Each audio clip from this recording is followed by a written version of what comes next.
और शहर कायद की बात करेंगे, जहां कराची में भी ईद मिलादुन नबी सल्लल्लाहु अलैहि वसल्लम पूरे मजहबी अक़ीदत एहतराम के साथ मनाई जा रही है। मजहबी जमातों और तंजीमों के साथ सियासी जमातों की जानिब से भी शहर भर में इस्तक़बालिया कैंप्स लगाए गए हैं। इस हवाले से मज़ीद जानते हैं डॉन न्यूज़ के नुमाइंदे आसिम खान से। आसिम खान, बताएगा कैसी गहमा गहमी देख रहे हैं आप?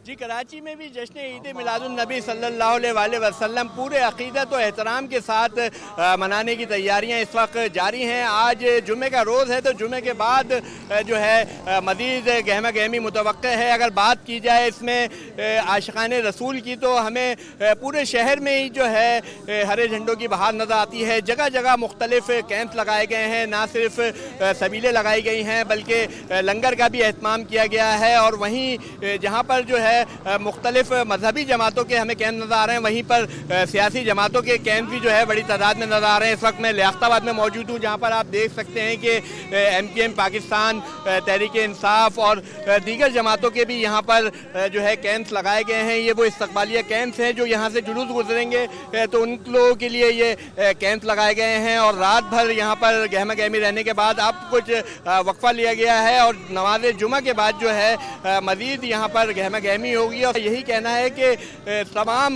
लोग जो है आशिक रसूल हैं और आज जश्न ईद मिलादुन नबी सल्लल्लाहु अलैहि वसल्लम पूरे मजहबी जो है अक़ीदत और एहतराम के साथ वो मनाएंगे। जश्न ईद मिलादी मजहबी अक़ीदत और एहतराम के साथ मनाई जा रही है। काफ़ी गहमा गहमी है। आसिम खान अपडेट कर रहे थे, शुक्रिया आपका।